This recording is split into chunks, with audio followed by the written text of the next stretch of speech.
নমস্কার, আপনারা দেখছেন গ্লোব টিভি। সবার পাশে সবার সাথে গ্লোব নিউজ নিয়ে এই মুহূর্তে আপনাদের সঙ্গে রয়েছি আমি শর্মিষ্ঠা। এক নজরে দেখে নেব আজকের বিশেষ বিশেষ খবর। বাজেট পেশ 2026-27। 2026-এর দিশাহীন বাজেট, প্রতিক্রিয়া মুখ্যমন্ত্রীর। হাওড়ার বাগনানে পরিবর্তন সভায় শুভেন্দু অধিকারী। শান্তিপূর্ণ প্রতীকী বিক্ষোভ শাসক দলের। গণপতি আদর্শ বিদ্যাপীঠের বিরুদ্ধে চাঞ্চল্যকর অভিযোগ। হুগলিতে বিজেপি থেকে তৃণমূলে যোগ 5,000 কর্মী। আজ থেকে মাধ্যমিক শুরু। ভয়াবহ অগ্নিকাণ্ড হিঙ্গলগঞ্জে। টি-20 বিশ্বকাপে খেলা এখনো অনিশ্চিত পাকিস্তানের। আবহাওয়ার পূর্বাভাস।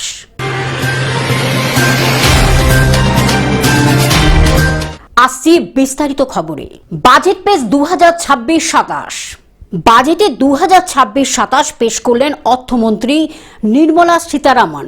তার বাজেট ভাষণে বেশ কিছু বড় ঘোষণাও করেন। বেশ কয়েকটি পণ্যের ওপর শুল্ক হ্রাসের ঘোষণা করেছেন অর্থমন্ত্রী, যার অর্থ সেগুলি সবই সস্তা হয়ে যাবে। তবে কাস্টমস শুল্ক বেড়েছে, এর ফলে কাস্টমসে যা যা আসে তার দাম বাড়তে পারে।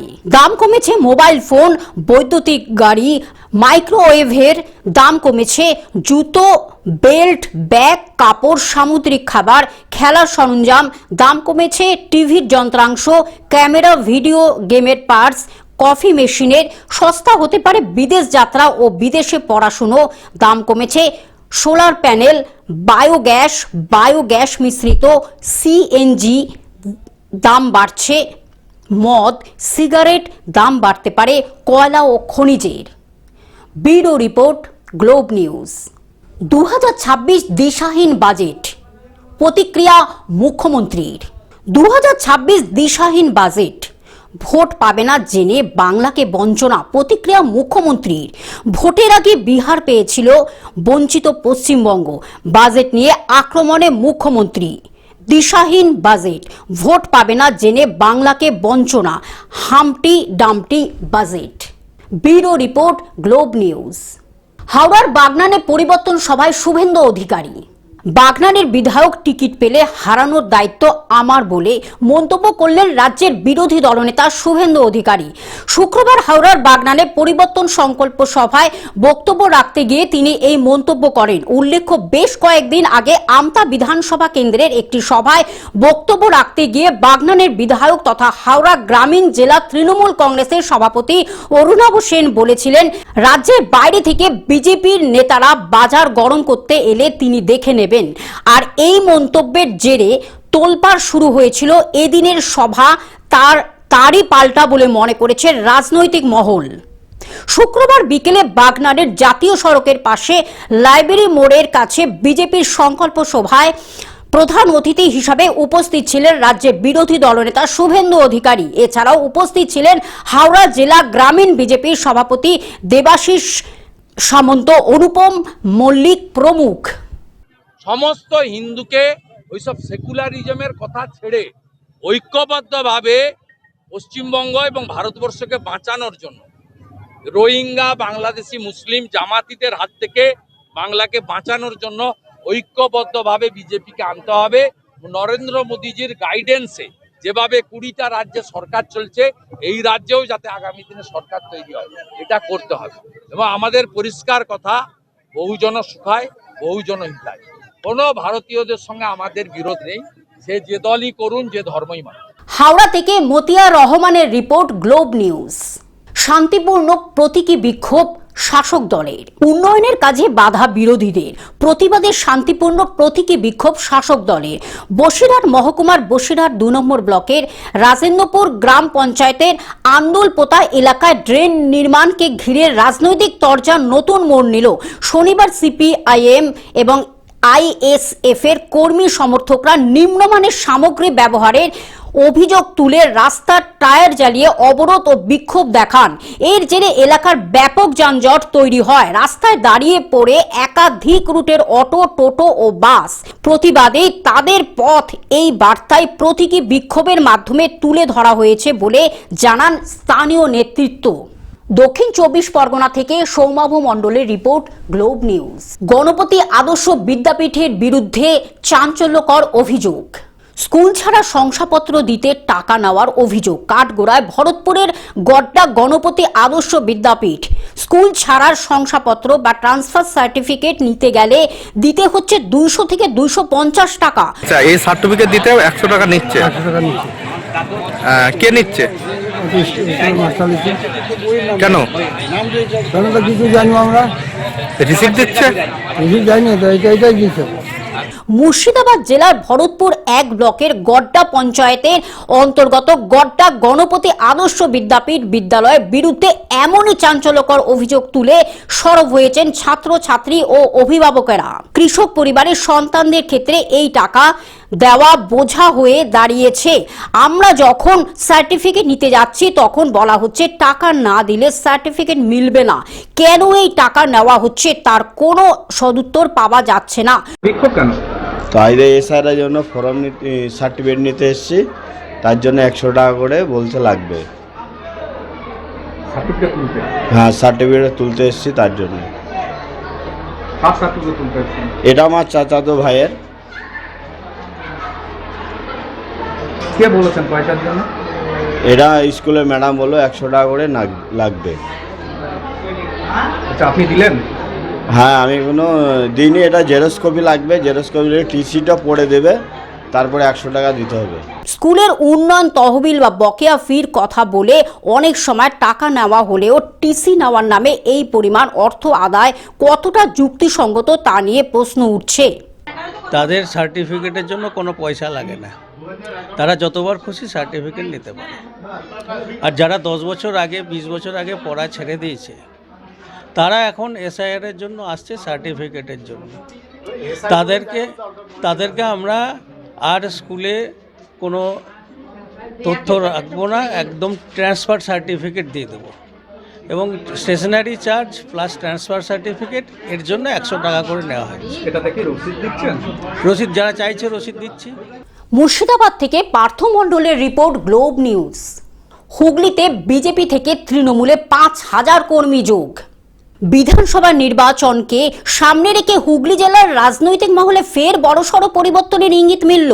বিজেপি শিবিরে ভাঙন ধরে তৃণমূল কংগ্রেসে যোগ দিলেন সপ্তগ্রাম বিধানসভা এলাকার অন্তর্গত ছোট খেজুরিয়ার ভূমিপুত্র দেবব্রত বিশ্বাস। একসময় তিনি চুঁচুড়া মগরা ব্লক তৃণমূল কংগ্রেসের সভাপতি হিসাবে দীর্ঘদিন দায়িত্ব সামলেছিলেন। পরবর্তীতে বিজেপিতে যোগ দিলেও পুনরায় তিনি পুরনো দলে ফিরে এলেন। আজ আনুষ্ঠানিকভাবে হুগলি জেলা তৃণমূল কংগ্রেসের সভাপতি তথা বিধায়ক অরিন্দম গুইনের হাত ধরে তৃণমূল কংগ্রেসে যোগদান করেন দেবব্রত বিশ্বাস। তার সঙ্গে প্রায় 5000 কর্মী সমর্থক তৃণমূলের পতাকা হাতে তুলে নেন বলে দলীয় সূত্রে জানা গেছে।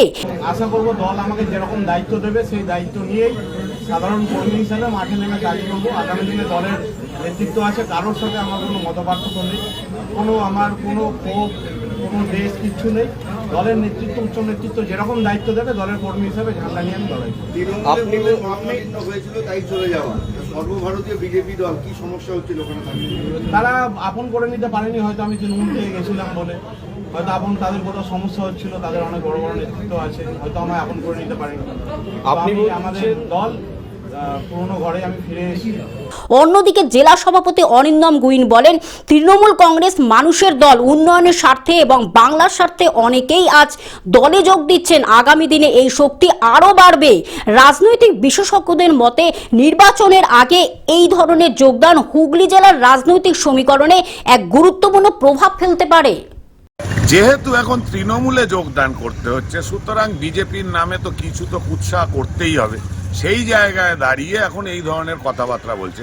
বিজেপিতে এসেই 2021-এ প্রথম টিকিট পেয়েছিল, বিজেপিতে কিছুদিন বাদেই আবার 2024-এর লোকসভার কনভেনার হয়েছিল, সঙ্গে সিকিউরিটি দেওয়া হয়েছিল, যেখানে বহু কর্মীরা নিরাপত্তার অভাব রাতে এখানে ওখানে বাড়ি ছাড়া হয়ে থাকে, তাদের আমরা নিরাপত্তা দিতে পারি না। এরকম ধরনের একজন তৃণমূল থেকে বিজেপিতে আসা কার্যকর্তাকে নিরাপত্তার জন্য সিকিউরিটি প্রেজেন্ট করা হয়েছিল। এর থেকে বেশি আর কি দেবে? হুগলি থেকে রাজকুমার প্রসাদের রিপোর্ট, গ্লোব নিউজ। আজ থেকে মাধ্যমিক শুরু। ভোটমুখী রাজ্যের এসআইআর আবহে মাধ্যমিক পরীক্ষা শুরু। কতটা তৎপর প্রশাসন? ভোটের উত্তাপের মধ্যেই আজ থেকে শুরু হয়েছে মাধ্যমিক পরীক্ষা। পরীক্ষার্থী প্রায় 10.25 লক্ষ। নির্বিঘ্নে সেন্টারে পৌঁছানোর জন্য কলকাতা পুলিশের বিশেষ হেল্পলাইন চালু হয়েছে। Bureau report, Globe news. ভয়াবহ অগ্নিকাণ্ড হিঙ্গলগঞ্জে। ভয়াবহ অগ্নিকাণ্ডে সর্বস্ব হারালো এক পরিবার। ভরতপুরে বসিরহাটের হিঙ্গলগঞ্জ থানা 2 নম্বর আম্বেরিয়া এলাকায় একটি কাঁচা বাড়িতে হঠাৎই আগুন লেগে যায়।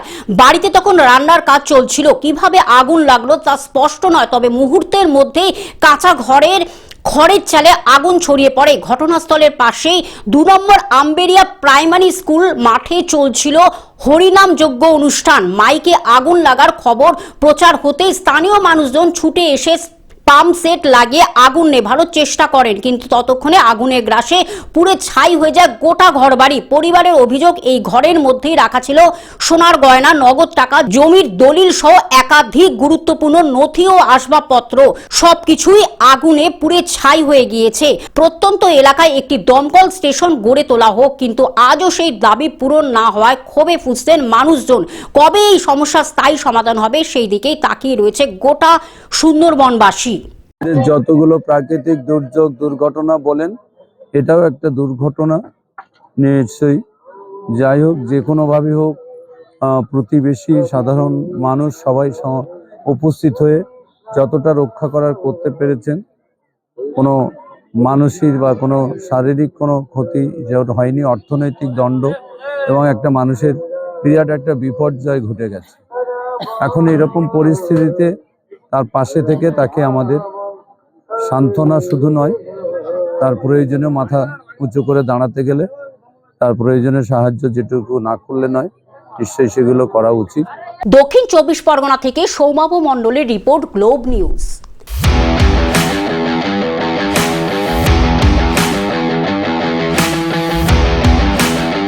টি-20 বিশ্বকাপে খেলা এখনো অনিশ্চিত পাকিস্তানের। টি-20 বিশ্বকাপে শুরু হতে আর 1 সপ্তাহ বাকি নেই, তবে মেগা টুর্নামেন্টে পাকিস্তানের অংশগ্রহণ ঘিরে টালবাহানা এখনো অব্যাহত।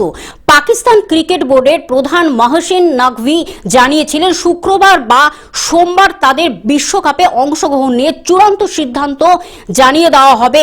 সেই মতোই আশা করা হচ্ছে আর কয়েক ঘন্টার মধ্যে পাকিস্তান ক্রিকেট বোর্ডের দলের ভবিষ্যৎ নির্ধারিত হয়ে যাবে। তবে বিশ্বকাপ না খেললে তার পরিবর্তে কি হবে, সেটাই প্রশ্ন হয়ে রইল। Bureau report, Globe news.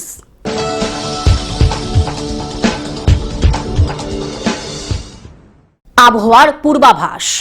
শীতের ইনিংস শেষেও ফের নামলো পারদ। ফেব্রুয়ারির শুরুতেই দক্ষিণবঙ্গে ফের নামলো পারদ। আজ কলকাতার সর্বনিম্ন তাপমাত্রা 15 ডিগ্রির ঘরে। কলকাতার সর্বনিম্ন তাপমাত্রা 15.1 ডিগ্রি সেলসিয়াস। পশ্চিম বর্ধমান, বীরভূম, মুর্শিদাবাদের ঘন কুয়াশায়, দক্ষিণের বাকি জেলায় হালকা মাঝারি কুয়াশা।